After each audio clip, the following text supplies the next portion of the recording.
नमस्ते।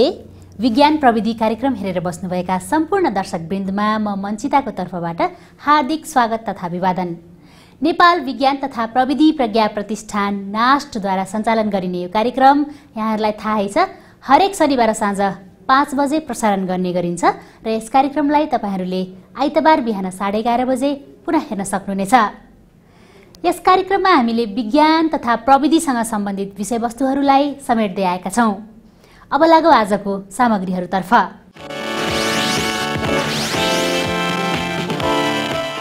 विज्ञान प्रविधि तथा नवप्रवर्तनलाई उद्यमशीलतासँग जोडेर अघि बढे मात्रै देशको समृद्धि सम्भव हुन सक्छ। यसका लागि धेरैभन्दा धेरै युवा जनशक्ति आवश्यक हुन्छ। यही पक्षलाई ध्यान दिँदै राष्ट्रिय युवा परिषद नेपालले जुम प्लेटफर्ममा गत आषाढ 27 र 28 गते एक राष्ट्रिय युवा सम्मेलनको आयोजना गरेको थियो। सोही सम्मेलन बारेको रिपोर्ट प्रस्तुत गर्दैछौं।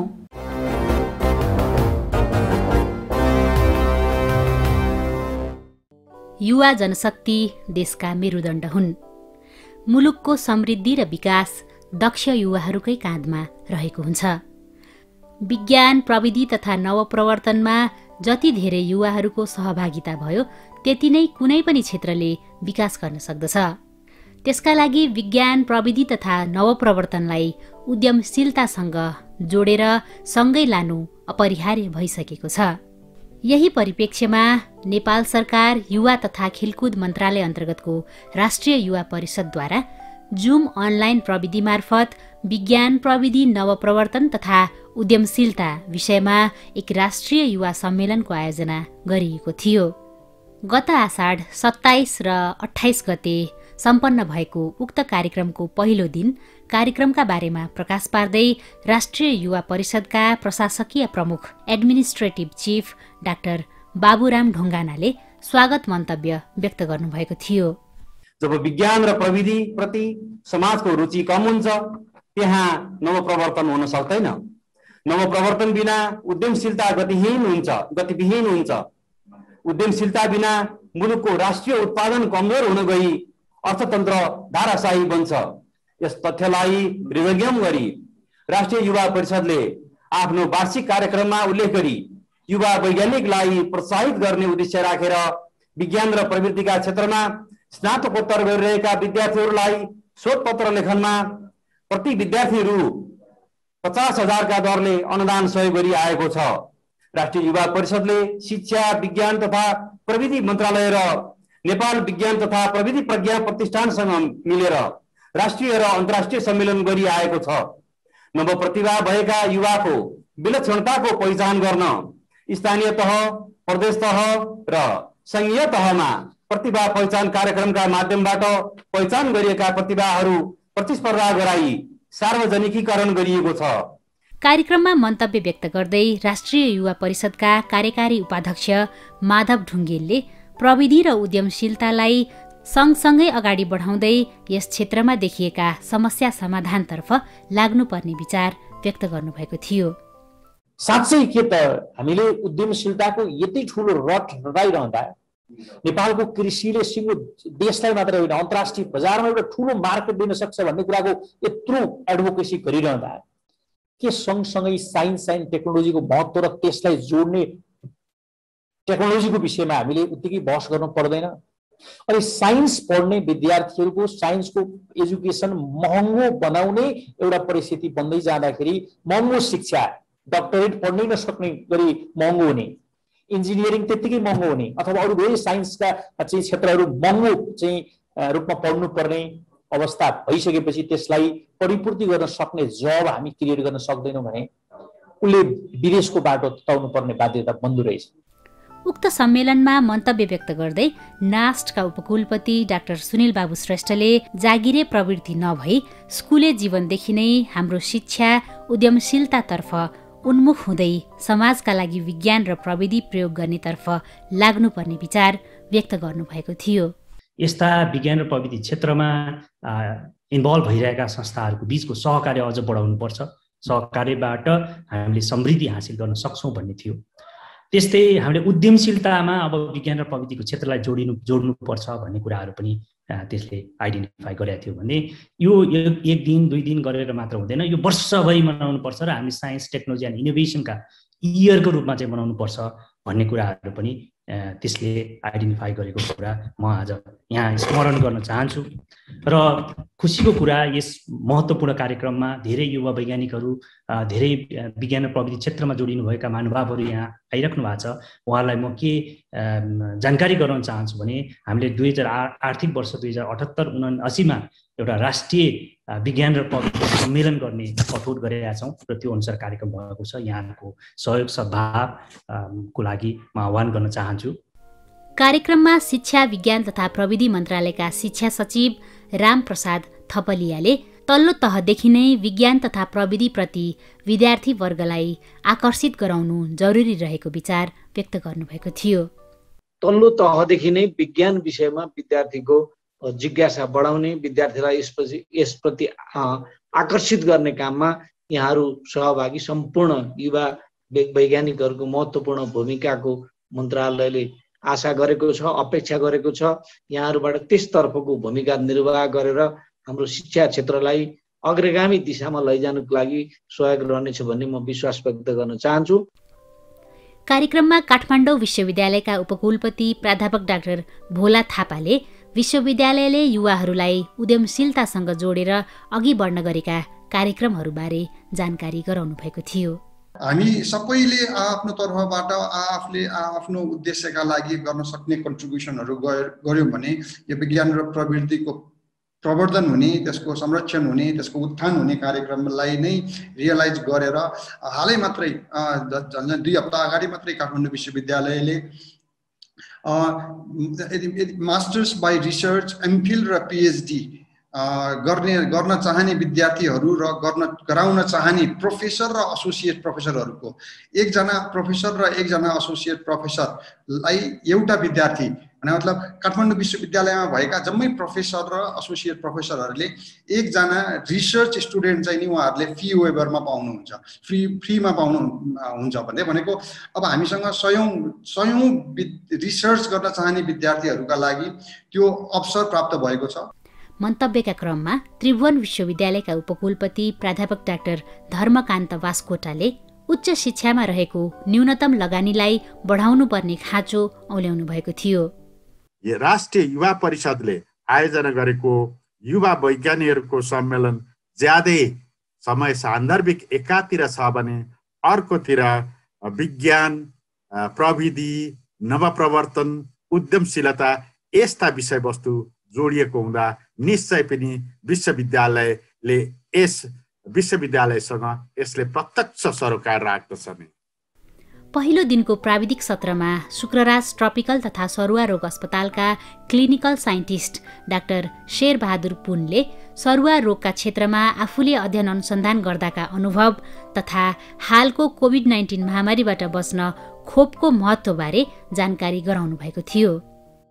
यो भाइरसको जुन उतार चढाव छ, यसले जुन एउटा स्वरूप परिवर्तन गर्दै जुन एउटा आनी बानी हरकत फरक किसिमले गर्ने भएको हुनाले चाहिँ म पनि के विश्वास गर्छु भन्दा यसको चाहिँ लहर थप आउन सक्ने सम्भावना रहेको छ।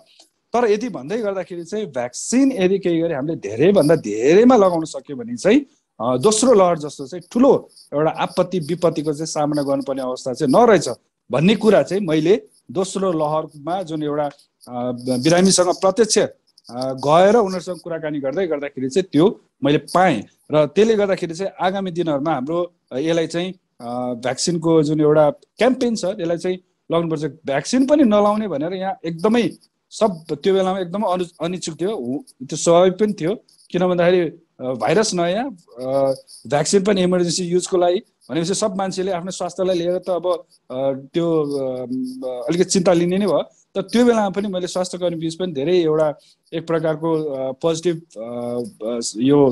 यो भ्याक्सिन चाहिँ एउटा राम्रो चिज हो भन्नको लागि चाहिँ मलाई अलिकति मेहनत गर्नु पर्यो।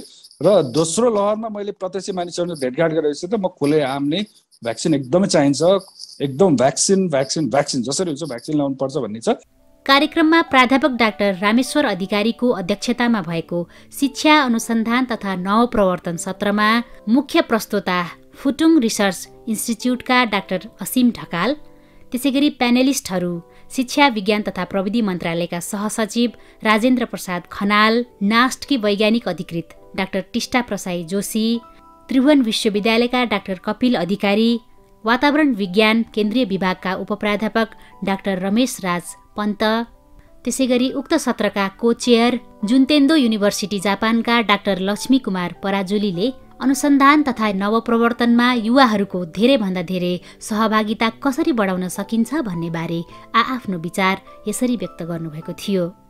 मानौ कि हाम्रो देशमा यस्तो वातावरण छ रे, रिसर्च इन्स्टिच्युटमा, युनिभर्सिटीमा, नेपाल एकाडेमीमा अथवा कुनै पनि ठाउँमा यस्तो वातावरण छ कि स्कलरहरू तपाईँहरू आउनुहोस्, तपाईँहरू आनन्दसँग काम गर्नुहोस्, के पढ्न मन लाग्छ लाइब्रेरीमा जानुहोस्, पढ्नुहोस्, होइन दिक्क लाग्यो त्यहाँ गएर कफी खानुहोस्, चिया खानुहोस्, छलफल गर्न पर्यो अलिकति धेरै नै दिक्क लाग्यो त्यो ठाउँमा गएर डान्स गर्नुहोस्, त्यसपछि मादल बजाउनुहोस्, नाचगान गर्नुहोस्, र तर तपाईँहरूले ज्ञानको सिर्जना गर्नुहोस् र त्यो ज्ञान हाम्रो लागि मात्र नभएर संसारभरिको लागि होस्। त्यस्तो भयो भने त्यो कसले नगर्ला। ल यहाँ भएको 130 जना भन्दा बढ्ता मान्छेहरू जो हुनुहुन्छ त्यो मान्छे चाहिँ को चाहिँ यो छोडेर देश छोडेर बाहिर जाला त? कोही पनि जाँदैन। अब त्यो वातावरण बनाउनको लागि हामी सबैको जिम्मेवारी पनि छ, विशेष गरी सरकारको पनि छ। एउटा चाहिँ सर्भिस ओरिएन्टेड प्रोग्राम जसमा चाहिँ हामी वाटर एनालाइसिसको सर्भिसहरू चाहिँ दिन्छौँ। त्यस्तै गरेर सेकेन्डमा चाहिँ हामीले रिसर्च ओरिएन्टेड होइन, रिसर्च ओरिएन्टेडमा हामीले यो वाटर क्वालिटी मोनिटरिङ गर्नेदेखि लिएर सबै ग्राउन्ड वाटर सबै सोर्सेसहरूको गरिरहेका छौँ भने, अनि अर्को एक्टिभिटी चाहिँ अब हामीले एनालाइसिस गरिसकेपछि मोनिटरिङ गरिसकेपछि त्यसको प्रब्लमलाई कसरी चाहिँ सल्भ गर्ने भनेर हामीले प्युरिफिकेसन स्टेपमा पनि हामी काम गरिरहेका छौँ। र यसै अन्तर्गत चाहिँ मैले एउटा OWST अलिक क्यारियर फेलोसिपमा चाहिँ एउटा ग्रान्ट पनि पाएको थिएँ। त्यसमा चाहिँ यो अर्ग्यानिक आर्सेनिकलाई कसरी रिमुभ गर्ने भनेर हेरिरहेका छौँ। र अर्को चाहिँ हामीले अब थर्ड स्टेजमा चाहिँ हामी के गर्छौँ भन्दाखेरि ल्याब टु ल्यान्ड, हामीले गरेका कामलाई चाहिँ कसरी जनतामा पुर्याउने भनेर हामीले राखेका छौँ। त्यसको अन्तर्गत चाहिँ हामीले बायो भिलेज प्रोग्रामहरूदेखि लिएर साइन्स अवेरनेस एक्टिभिटिज, स्ट्रिट फेयरहरू गरिरहेका छौँ। थुप्रै एक्टिभिटिजहरू हामीहरूसँग संलग्न भएर गरिरहेका छौँ। इन्डिभिजुअल लेभलमा, इन्डिभिजुअल ग्रुप अफ इन्डिभिजुअलको लेभलमा काम एकदमै राम्रो भइरहेको छ, कटिङ एज रिसर्च भइरहेको छ। त्यो हामीले ठाउँ ठाउँमा देख्न सक्छौँ। तर त्यसलाई हाम्रो यो फिडब्याक लुप चाहिन्छ के। हामीले रिसर्च अथवा इनोभेसन एउटा सिम्पल आइडियाले सिम्पल गराजमा पनि गर्न सकिन्छ। ठुल्ठुला इनोभेसनहरू त्यस्तै भएका छन्। हामीले एप्पलदेखि लिएर भनौँ न टेलिभिजन सबै सामान्य गराजमा सामान्य आइडियाले हो नि त। तर त्यसलाई सस्टेन गर्न, त्यसलाई अझ इन्हान्स गर्नको लागि they have to take the output from the academia. एकाडेमियाको आउटपुट युज गर्नुपर्छ। एकाडेमियाको आउटपुट नभइकन त्यो गराजमै त थन्किँदैन, गराजमै थन्किन्छ भनौँ न। त्यो इनोभेसन भए पनि गराजमै थन्किन्छ। सो त्यो एक प्रकारको त्यो फिडब्याक लुप छ नि, त्यो फिडब्याक लुप चाहिँ कतै कतै मिसिङ छ। ह्युमन क्यापिटललाई चाहिँ हामीले 5 अरब बजेट मागिरहेको छैनौँ। हाम्रो कुनै पनि शैक्षिक संस्थाले 2-4 करोड भर्खर बिगिनिङहरूले 2-4 करोडमा सुरु गर्लान्। अलरेडी इस्टाब्लिस युनिभर्सिटीहरूले अहिले भएकामा चाहिँ डबल ट्रिबल गर्न सकिन्छ। यस्ता रिसर्चका योजनाहरू जस्ता नास्टहरूलाई सबलीकरण गर्न सकिन्छ। प्रोभिन्स एकाडेमीहरूलाई अघि कपिल सरले राख्नुभयो गण्डकीमा भइरहेछ भनेर, त्यस्तोहरूलाई चाहिँ एउटा भनौँ न अहिलेको भन्दा चाहिँ निश्चय नै हामीले सबलीकरण गर्नुपर्छ जस्तो लाग्छ। अब नेपालकै डेटा हेर्ने हो भने पनि कस्तो छ भन्दाखेरि वर्ल्डको चाहिँ जिडिपीको एभरेज चाहिँ 1.75% चाहिँ वर्ल्डको एभरेज हेर्ने हो भने चाहिँ साइन्स एन्ड टेक्नोलोजीमा इन्भेस्ट भइरहेछ होइन, रिसर्चमा। अघि हाम्रो चाहिँ अब उपकुलपति सरले राख्नुभयो, त्रिवीको उपकुलपति सरले राख्नुभयो जस्तो नेपालमा चाहिँ जिडिपीको 0.4% अराउन्ड मात्रै रिसर्च एन्ड डेभलपमेन्टमा स्पेन्ड भएको छ, जुन वर्ल्ड एभरेज भन्दा पनि धेरै कम हो। करियर इन साइन्स विषयमा नास्टका उपकुलपति डाक्टर सुनिल बाबु श्रेष्ठको अध्यक्षतामा गरिएको छलफल सत्रमा मुख्य प्रस्तोता CDC तथा त्रिभुवन विश्वविद्यालयका सहायक प्राध्यापक डाक्टर भानुभक्त न्यौपाने, त्यसैगरी कार्यक्रमका को-चेयर नास्टका प्राज्ञ प्राध्यापक डाक्टर दीपक अर्याल, त्यसैगरी प्यानेलिस्टहरू नेसनल पब्लिक हेल्थ ल्याबोरेटरीकी डाक्टर रुना झा, डाक्टर उमेश न्यौपाने तथा doctor Hemu काफ्लेले career in science विषयमा आफ्नो विचार व्यक्त गर्नुभएको थियो। जनरल अन्डरस्ट्यान्डिङ यो साइन्स मात्रै भन्नुभन्दा अब साइन्स, टेक्नोलोजी, इन्जिनियरिङ र म्याथमेटिक्स जुन चाहिँ 4वटा चाहिँ कम्पोनेन्ट्सहरू छन् तिनीहरू चाहिँ सँगै हुन्छन्, सँगै हुनुपर्छ भन्ने जुन चाहिँ कन्सेप्ट छ अहिले एजुकेसनमा यसलाई इन्टिग्रेट गर्नुपर्छ भन्ने कुरा छ। त्यसले गर्दाखेरि मैले साइन्स मात्रै नभनेर यो साइन्स टेक्नोलोजी इन्जिनियरिङ र म्याथमेटिक्सको ओभरअल करियरको चाहिँ के छ सम्भावनाहरू, कहाँ चाहिँ के भइरहेको छ, त्यो कुरा चाहिँ अलिकति सेयर गर्न चाहन्छु। सब्जेक्ट वाइज हेर्ने हो भने हामी त्यति अनइम्प्लोइमेन्टको रेट जस्तो धेरै छैन होइन। अब इम्प्लोइमेन्टको हिसाबले हेर्ने भने गभर्मेन्ट बाहेक राम्रै खालको आइएनजिओहरूमा पनि हाम्रो म्यान पावरहरू गइरहेको देखिन्छ। त्यस कारण चाहिँ त्यति निराश हुनुपर्ने स्थिति चाहिँ नेपालमा छैन। तर हामीले पोलिसी चाहिँ बनाउनुपर्छ। जस्तो कोही मान्छे हाइली स्किल्ड हो भने तिनीहरूलाई एकैचोटि अब लेक्चररमा आऊ भनेर त आउँदैन कतिपय मान्छेहरू, अथवा डिएचएममा पनि गएर नेपाल गभर्मेन्टमा अथवा उसमा गयो भने नि फर्स्ट थर्ड क्लास भनौँ न तेस्रो दर्जा नगर्न अलिकति माथिल्लो लेभलको चाहिँ साइन्टिस्टको पोस्ट चाहिँ उनीहरूलाई एकैचोटि इन्ट्री गर्न दिने based on their working experience भनौँ न, पब्लिकेसन त्यसैमा पर्छ। त्यसरी पोलिसी बनाउन सक्नुपर्छ। इन्स्टिट्युट अफ मेडिसिनबाट माइक्रोबायोलोजी पढ्नु भएकोले आफ्नो म्याक्सिमम टाइम प्र्याक्टिकल काममा बिताउनुहुन्छ भनेको उहाँको थ्योरी क्लासेसहरू कम हुन्छ र त्यसमा मेजोरिटी काम चाहिँ उहाँले पेसेन्टको स्याम्पल्स ह्यान्डल गर्ने, त्यो स्याम्पल्समा विभिन्न खाले टेस्टहरू गर्ने र जुन क्लिनिकली सिग्निफिकेन्ट जुन डेटाहरू हुन्छ त्यो त्यहाँबाट जेनेरेट गर्ने, त्यसको रिपोर्टिङ गर्ने, त्यो कामहरू गर्नुहुन्छ भने TU सेन्ट्रल क्याम्पसको जुन करिकुलम छ त्यो पक्कै पनि त्योभन्दा फरक छ हैन। एउटा हस्पिटल सेटअपमा दिनमा 100 नमुना नै परीक्षण, त्यो रियल टाइममा परीक्षण गरेर जेनेरेट गरेको डेटा र एउटा प्र्याक्टिकल रुममा यसरी गर्ने भनेर जेनेरेट गरेको नलेज त्यो पक्कै पनि सेम त अलिकति हुँदैन। अब त्यसमा एनएचपीसी को प्रतिनिधिले यसमा बढी एक्सप्लेन गर्न सक्नु होला। तर मैले बुझेको बेसिक डिफरेन्सेस चाहिँ यही हो कि मेडिकल फिल्डमा प्र्याक्टिस गर्नको लागि एउटा सर्टेन रिक्वायरमेन्ट जुन हुन्छ त्यो ट्युबको करिकुलमले पुरा गरेको छैन। मैले फर्स्ट जोड्न खोजेको कुरा भनेको ब्रेन ड्रेनलाई रोकौँ। ब्रेन पुलिङ भन्दा पनि अहिले हाम्रो ब्रेन पुलिङ मेन समस्या भइरहेको छ। ब्रेन पुलिङको समस्यामा रिसर्च गर्नुभन्दा पहिला ब्रेन ड्रेन हुनको लागि के स्ट्राटेजी अप्नाउन सकिन्छ त्यसबारेमा अलिकति अझै बढी छलफल आवश्यक छ कि भन्ने मलाई लाग्छ। कार्यक्रमको दोस्रो दिन विज्ञान प्रविधि तथा नवप्रवर्तनमा युवाहरूको स्थिति विषयमा नास्टका प्राज्ञ प्राध्यापक डाक्टर बिनिल अर्यालले मुख्य प्रवचन दिनुभएको थियो। कार्यक्रममा PRI-का अध्यक्ष डाक्टर विष्णुराज उप्रेतीको अध्यक्षतामा भएको science technology innovation policy implementation सत्रमा मुख्य प्रस्तोता GIIS-का डाक्टर उत्तम बाबु श्रेष्ठले STI पोलिसी 2019 का उद्देश्य तथा प्रयोगमा देखिएका चुनौतीहरूबारे प्रस्तुति गर्नुभएको थियो। STI पोलिसी उपयोगबारे प्यानलिस्टहरू नास्टका वरिष्ठ वैज्ञानिक अधिकृत डाक्टर रामचन्द्र पौडेल, PRI-का research director doctor Deepak Khadka, Herveda बोटानिकल्सकी डाक्टर प्रतिभा पाण्डे, त्यसैगरी डाक्टर सोहन प्रसाद शाहले विज्ञान प्रविधि तथा नवप्रवर्तन नीति उपयोगका बारेमा आफ्नो विचार व्यक्त गर्नुभएको थियो। एकदम इम्पोर्टेन्ट कुरा छ।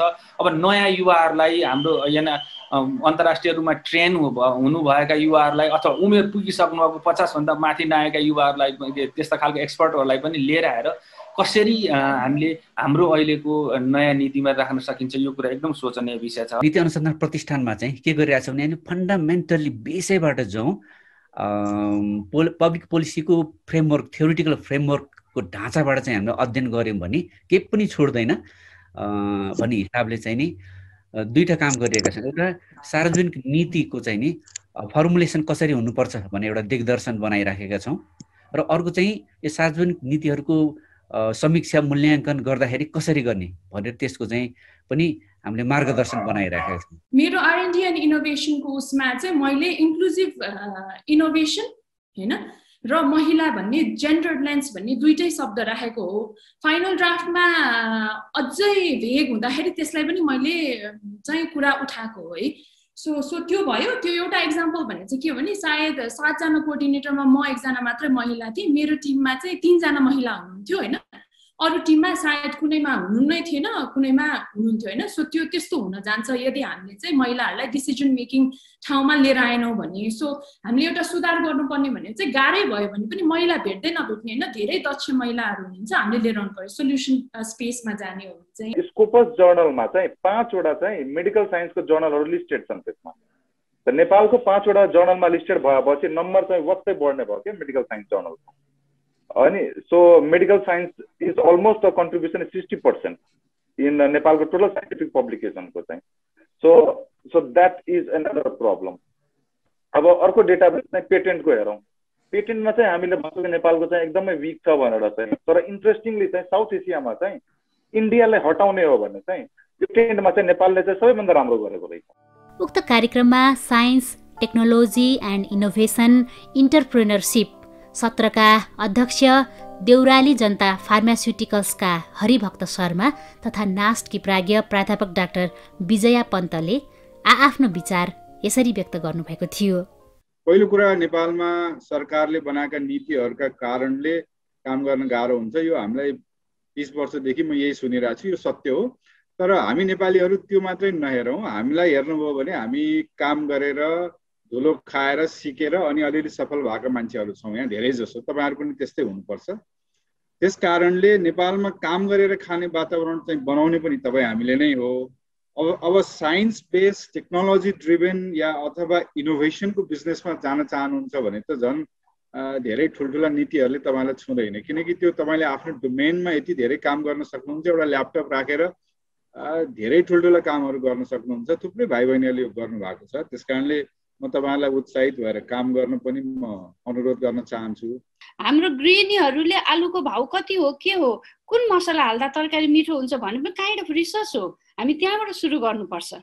र म प्लान्टसँग रिलेटेड भएको हुनाले मलाई एभ्री प्लान्ट एउटा इन्डस्ट्री हो जस्तो लाग्छ।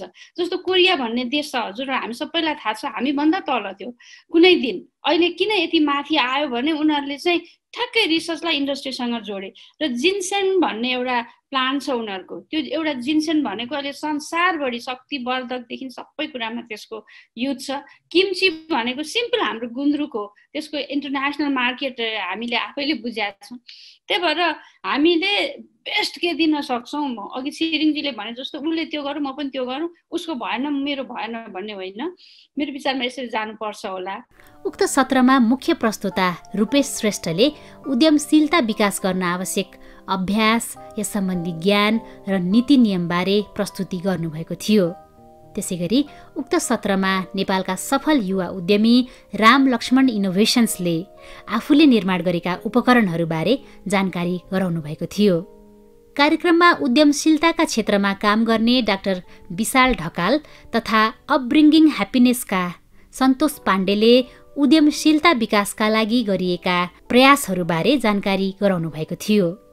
उक्त एसटिआई इन्टरप्रेन्योरसिप सत्रका प्यानलिस्टहरू डाक्टर छिरिङ शेर्पा, अनुपम मान छन्त्याल, राष्ट्रिय युवा परिषदका उपाध्यक्ष माधव ढुङ्गेलले विज्ञान, प्रविधि तथा नवप्रवर्तनलाई उद्यमशीलतासँग कसरी जोड्न सकिन्छ भन्ने बारे आफ्नो विचार व्यक्त गर्नुभएको थियो। उक्त कार्यक्रममा अनुसन्धान पत्र अर्थात् रिसर्च पेपर प्रस्तुति सत्रमा लोपोन्मुख अवस्थामा रहेको स्लेन्डर बिल्ड भल्चर सानो खैरो गिद्धका बारेमा गण्डकी प्रदेश नेपाल जुलोजिकल सोसाइटीका अध्यक्ष हेमन्त ढकालले प्रस्तुति गर्नुभएको थियो। यसरी विज्ञान तथा प्रविधिका विभिन्न नवप्रवर्तनात्मक गतिविधिहरूलाई उद्यमशीलतासँग जोडेर अघि बढ्ने विषयमा बृहत छलफलका साथ उक्त 2 दिने सम्मेलन सम्पन्न भएको थियो।